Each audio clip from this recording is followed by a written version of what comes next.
दोस्तों नमस्ते। राज्यपाल, आज हम लोग राज्यपाल की शक्तियां के बारे में कुछ बातें की चर्चा की जाएगी।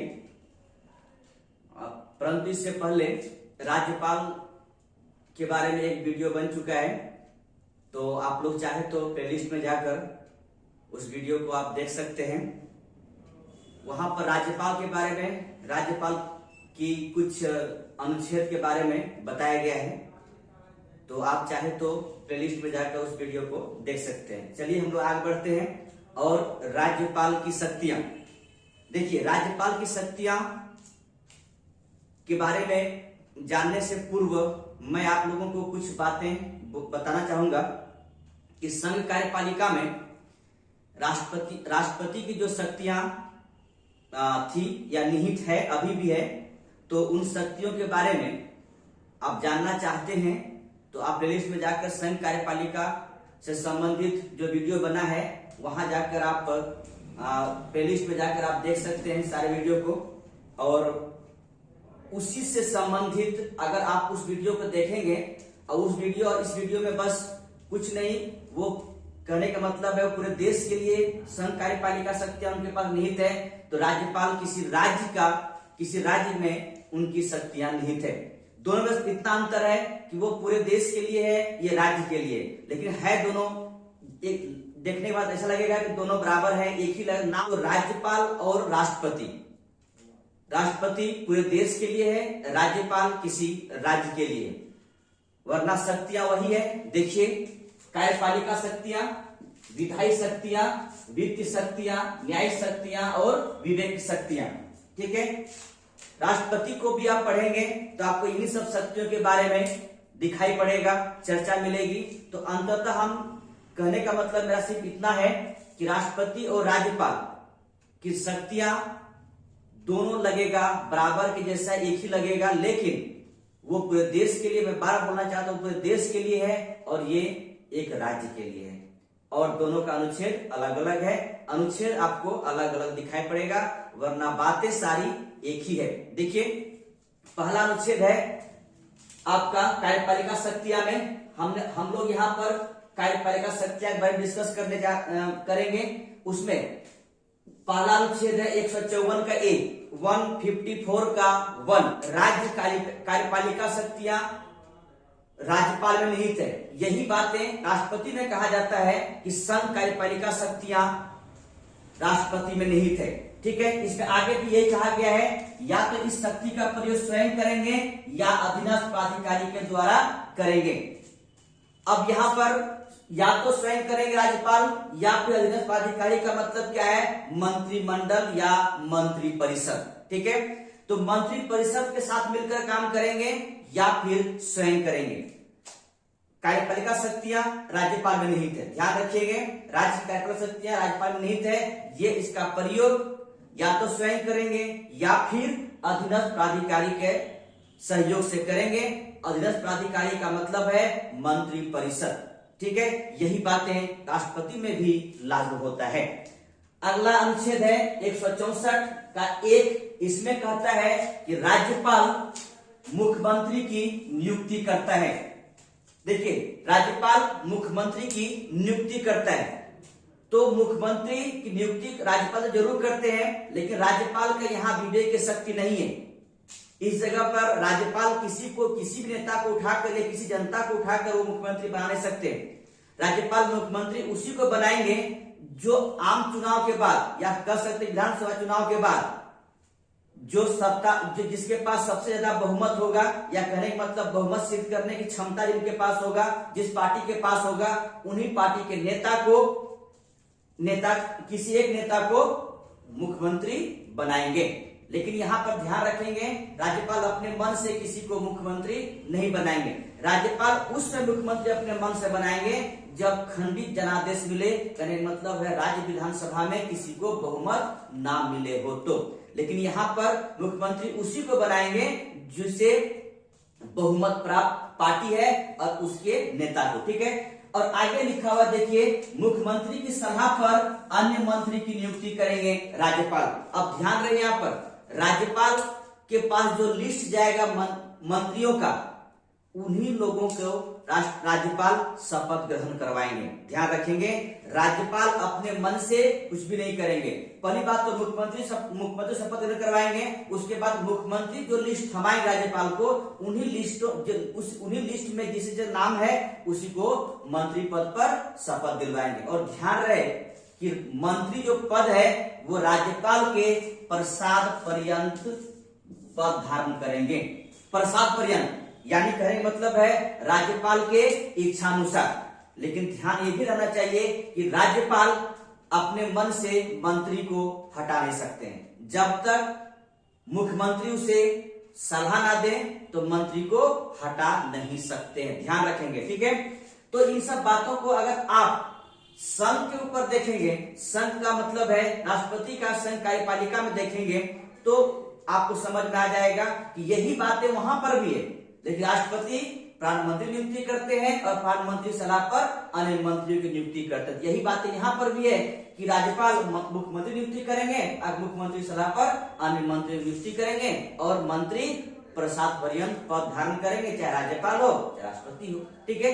तो आपको मैं इतना बोलना चाहता हूं कि संघ कार्यपालिका शक्ति में जो राष्ट्रपति के पास शक्ति है वही शक्तियां राज्यपाल है, बस दोनों में फर्क इतना है कि वो पूरे देश के लिए है और ये किसी राज्य के लिए, ठीक है। तो अगर जो संघ कार्यपालिका शक्तियां राष्ट्रपति को समझ चुके हैं या देख चुके हैं तो वो इसको समझना बड़ा आसान है, इसमें कुछ भी नहीं है। बस सिर्फ आपको अनुच्छेद याद रखना पड़ेगा, उसका अनुच्छेद कुछ और है, इनका अनुच्छेद कुछ और है, बस इतना सा फर्क है, ठीक है। तो दोस्तों कोशिश करेंगे और कोऑपरेट करेंगे कि आप लोग अपने दोस्तों के साथ में अधिक से अधिक शेयर करें वीडियो को, ताकि मैं मोटिवेट हूं और अधिक से अधिक वीडियो आपके पास मैं ला सकूं, ठीक है। धन्यवाद दोस्तों, आगे बढ़ते हैं। 167 अनुच्छेद 167 राज्यपाल मुख्यमंत्री से कोई भी जानकारी प्राप्त कर सकते हैं। कोई भी जानकारी का मतलब ये नहीं है, जानकारी क्या प्राप्त करेंगे, प्रशासन और विधान विषयक। कहने का मतलब है देश की राज्य की प्रशासन किस तरह चल रहा है, राज्य में क्या विधान हो रहा है, क्या विधान बन रहा है, विधान विषय में क्या बातें चल रही है, देश में कौन सा बार बार मेरे मुंह से देश निकल रहा है, ठीक है। आवाज देश क्या, कि देश बार बार देश की बातें आ रही है, लेकिन यहाँ पर आपको राज्य समझना है, ठीक है। तो राज्य के बारे में कि प्रशासन देखना है राज्य के बारे में, और विधान विषय जो है, जो विधि बन रहा है या विधि बनाना है, इन सब के बारे में, क्या देश में कैसी प्रशासन है, विधि क्या है, कैसी चल रही है, इन सब के बारे में अगर राज्यपाल चाहे तो मुख्यमंत्री से जानकारी प्राप्त कर सकते हैं, ठीक है। तो ये अनुच्छेद कितना है, 167। इसके तहत में राज्यपाल मुख्यमंत्री से जानकारी प्राप्त करेंगे, प्रशासन और विधि व्यवस्था के अंतर्गत जो भी विषय होगा उससे जानकारी प्राप्त करेंगे, ठीक है। दोस्तों आगे बढ़ते हैं। राज्यपाल महाधिवक्ता यानी एडवोकेट जनरल उसकी नियुक्ति करेंगे, राज्य लोक सेवा आयोग के अध्यक्ष और सदस्य की नियुक्ति करेंगे, राज्य निर्वाचन आयोग का जो भी अध्यक्ष होंगे, सदस्य होंगे, उनको नियुक्ति करेंगे, और इसके बाद वाइस चांसलर यानी वीसी का नियुक्ति करेंगे, और ध्यान रखेंगे हाईकोर्ट के न्यायाधीश की नियुक्ति में राज्यपाल राष्ट्रपति को परामर्श देंगे। इतना राज्यपाल का काम है, ध्यान रखेंगे। ये सारा काम कार्यपालिका शक्ति के तहत में किया जा रहा है। इन सब के बारे में नियुक्ति करेंगे किसी को, तो किसी के बारे में परामर्श देंगे राष्ट्रपति को, ठीक है। दोस्तों ध्यान रखेंगे इस बातों को। इसके बाद एक बात ध्यान रखेंगे, राष्ट्रपति शासन अनुच्छेद 356 के तहत में राष्ट्रपति शासन की सिफारिश राज्यपाल राष्ट्रपति के पास कर सकते हैं। ध्यान रखें, राष्ट्रपति शासन वैसे नहीं लगता है, अपने आप नहीं लगने वाले हैं। राष्ट्रपति शासन तब लगेंगे जब हमारी संवैधानिक तंत्र विफल हो जाए। तो आप कह सकते हैं संवैधानिक विफलता के कारण से राज्यों में राष्ट्रपति शासन लगते हैं अनुच्छेद 356 के तहत। सपोज कीजिए, मान लीजिए कि बिहार में जो सीटें हैं, ठीक है, बिहार विधानसभा जो सीट है वो है 243, ठीक है। अगर इसे किसी व्यक्ति किसी पार्टी को 1, 2, 3 सीटें अगर ना हो तो और देश और वो सत्ता चला रहे राज्य में, बिहार में, तो ये संवैधानिक विफलता है। इस स्थिति में राज्यपाल राष्ट्रपति को सिफारिश कर सकते हैं कि राज्य में संवैधानिक विफलता है और आप यहाँ पर राष्ट्रपति शासन यानी प्रेसिडेंशियल रूल आप लगा सकते हैं। ये कब होती है? जब संवैधानिक तंत्र विफल हो जाए। ध्यान रखेंगे, ये तंत्र जब विफल हो जाए तो वो प्रेसिडेंशियल रूल लगा सकते हैं और वो आर्टिकल है 356 राष्ट्रपति शासन। ध्यान रखेंगे, ठीक है। ये कब लगेगा? जब ये विफल हो जाए, संविधान तंत्र विफल हो जाए। ठीक, आगे बढ़ते हैं। इसके बाद आपके पास है अनुच्छेद 333। 333 के तहत में आपको यहां पर बताया गया है कि आंग्ल भारतीय समुदाय, एक समुदाय है आंग्ल भारतीय समुदाय, अगर विधानसभा में उसका प्रतिनिधित्व ना मिले तो इन समुदाय का एक व्यक्ति का नियुक्ति या आप नियुक्ति नहीं, मनोनीत कर सकते हैं राज्यपाल आंग्ल भारतीय समुदाय के एक व्यक्ति का मनोनीत कर सकते हैं राज्यपाल विधानसभा में। ध्यान रखेंगे इस बात को लेकर। और अनुच्छेद है वो 333। ये नियुक्ति तब किया जाता है जब विधानसभा में इस समुदाय का कोई व्यक्ति प्रतिनिधित्व नहीं किया कर रहा या भी जीत कर वो नहीं आया। अगर जीत कर अगर नहीं आए हैं तो राज्यपाल के पास ये शक्ति है कि एक व्यक्ति का नियुक्ति वो विधानसभा मेंबर के रूप में कर सकते हैं। अगला अनुच्छेद है आपका, वो है 171 का 3। 171 का 3 में कहता है 1/6 सदस्य विधान परिषद में मनोनीत कर सकते हैं मेंबर के रूप में। यानी जहां जहां विधान परिषद है, खासकर हमारे देश में 6 राज्यों में है, ठीक है। तो उन 6 राज्यों में राज्यपाल कुल सीटों का, विधान परिषद की कुल सीटों का 1/6 सदस्य मनोनीत कर सकते हैं विधान परिषद के लिए, ठीक है। और ये क्या होता है? वो लोग होते हैं जो अपने अपने क्षेत्र में बहुत माहिर लोग होते हैं। कहने का मतलब है ख्याति प्राप्त लोग होते हैं, जैसे साहित्य हुआ, कलाकार हुआ, इसके बाद और सब चीजें हैं। उन सब क्षेत्रों में ये बहुत ज्यादा, अगर क्या बोला जाए कि बहुत अच्छा कर रहे हैं, उसे नियुक्ति किया जाएगा। खासकर ऐसे व्यक्ति जो साहित्य, कला, विज्ञान के क्षेत्र में, समाज सेवा के क्षेत्र में बहुत आगे है या ख्याति प्राप्त व्यक्ति हैं। तो ध्यान रखेंगे कितना मेंबर करते हैं? 1/6 मेंबर कहां करते हैं? विधान परिषद में करते हैं। ध्यान है, विधान परिषद में इसका मनोनीत करते हैं। और ये कौन करते हैं? राज्यपाल करते हैं। तो ठीक है दोस्तों, इन सब अनुच्छेद को आप लोग याद कर लेंगे, रिकॉल कर लेंगे। चलिए हम लोग चलते हैं आगे विधायी शक्ति की तरफ। राज्यपाल की विधायी शक्तियां। देखिए, राज्यपाल की विधायी शक्तियां में मुख्य रूप से हम लोग इस बात की चर्चा करेंगे या देखेंगे कि राज्यपाल विधानसभा का अभिन्न अंग है। ध्यान रहे, राज्यपाल विधानसभा का अभिन्न अंग है।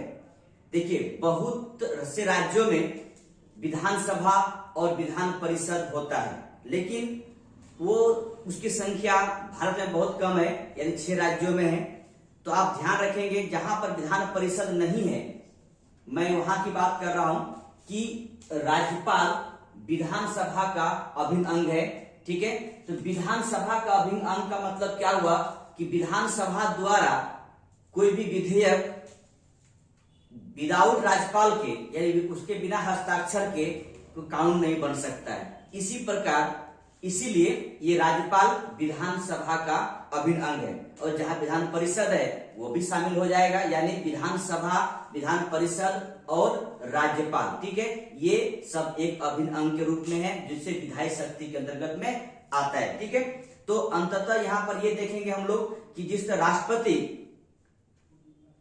लोकसभा, ये आप कह सकते हैं कि लोकसभा, राज्यसभा और राष्ट्रपति मिलकर एक संसद का निर्माण करते हैं, उसी प्रकार विधानसभा जो है वो राज्यपाल के अभिन्न अंग के रूप में है। ठीक है, आगे बढ़ते हैं हम लोग।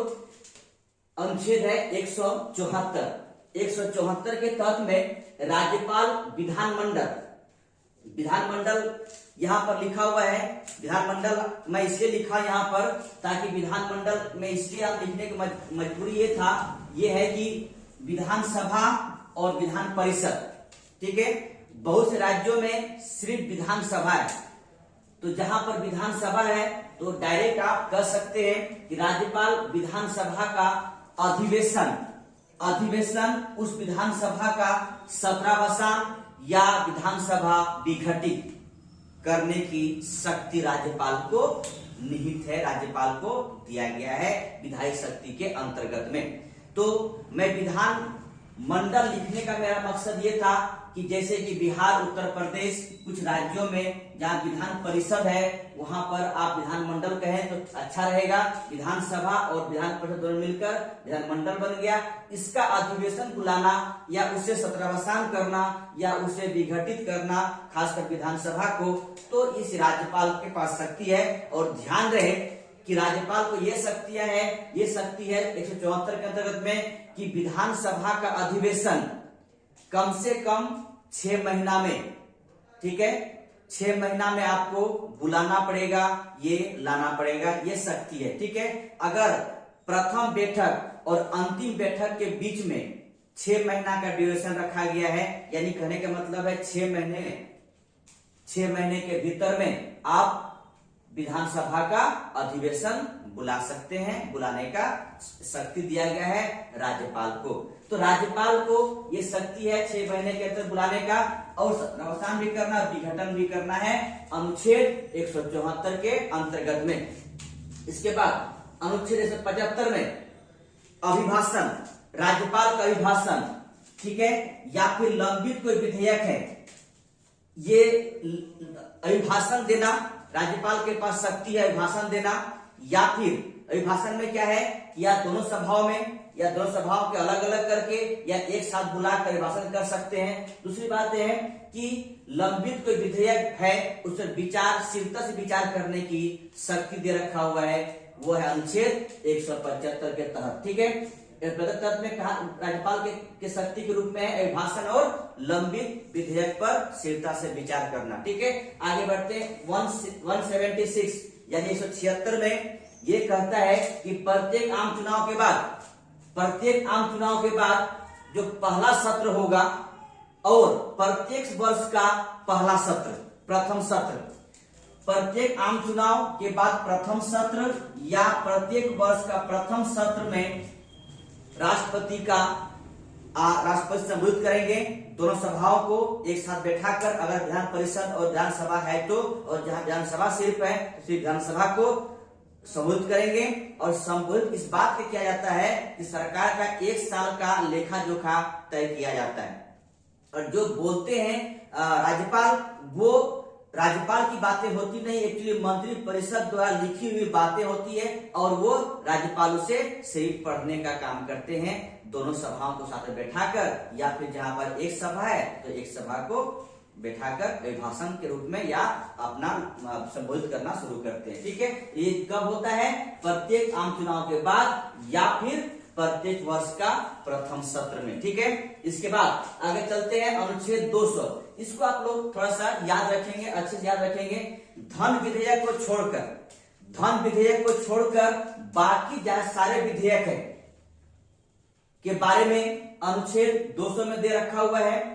अगर विधानसभा में पास होकर राज्यपाल के पास पहुंच जाए या विधानसभा जहां विधान परिषद है दोनों में पास होकर राज्यपाल के पास पहुंच जाए तो राज्यपाल को हस्ताक्षर करना पड़ेगा। ठीक है, लेकिन उसके पास एक शक्ति है कि पुनर्विचार के लिए भेज सकते हैं। पुनर्विचार करके दोबारा अगर आए तो उसे साइन करना पड़ेगा। लेकिन ध्यान रखिएगा इस बात को लेकर कि कुछ विधेयक है, हमारा संविधान में पूर्णतः उसके बारे में चर्चा तो नहीं किया गया है, लेकिन कुछ विधेयक के बारे में यह कहा गया है कि राष्ट्रपति के लिए आरक्षित रख सकते हैं, राज्यपाल राष्ट्रपति के लिए आरक्षित रख सकते हैं। और खासकर वो विधेयक जो हाईकोर्ट के बारे में है और उसकी शक्ति को कम किया जा रहा है। अगर कोई ऐसा विधेयक है तो श्योर राज्यपाल राष्ट्रपति के लिए सुरक्षित रख सकते हैं। राष्ट्रपति के पास वो विधेयक जाएगा, राष्ट्रपति हो ना हो उस विधेयक को पुनर्विचार के लिए भेज देंगे विधानसभा, फिर विधानसभा में पास होगा, फिर राज्यपाल के थ्रू राष्ट्रपति के पास जाएंगे, तो राष्ट्रपति उसे साइन करने के लिए मजबूर नहीं है। ध्यान रखिएगा,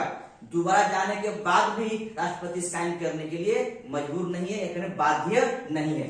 ठीक है, तो ध्यान रखें इस बात को लेकर कि जो राष्ट्रपति के लिए सुरक्षित विधेयक रखा जाता है राज्यपाल द्वारा, वो जरूरी नहीं है कि सिर्फ हाईकोर्ट वाले विधेयक पर कोई विधेयक रख सकते हैं। हमारा संविधान इस पर मौन है, उस संविधान द्वारा इतना ज्यादा नहीं विस्तार किया गया किस विधेयक को रखा जाए, किसके बारे में अगर राज्यपाल को लग जाए इस विधेयक को राष्ट्रपति को सुरक्षित रखना चाहिए तो सुरक्षित वो रख सकते हैं। ठीक है, आज अनुच्छेद 200 के तहत में ये था आपका विधायी शक्ति राज्यपाल का। ठीक है, हम आगे बढ़ते, सॉरी एक और आपका बचा हुआ है, वो है 213 के रूप में अध्यादेश यानी ऑर्डिनेंस।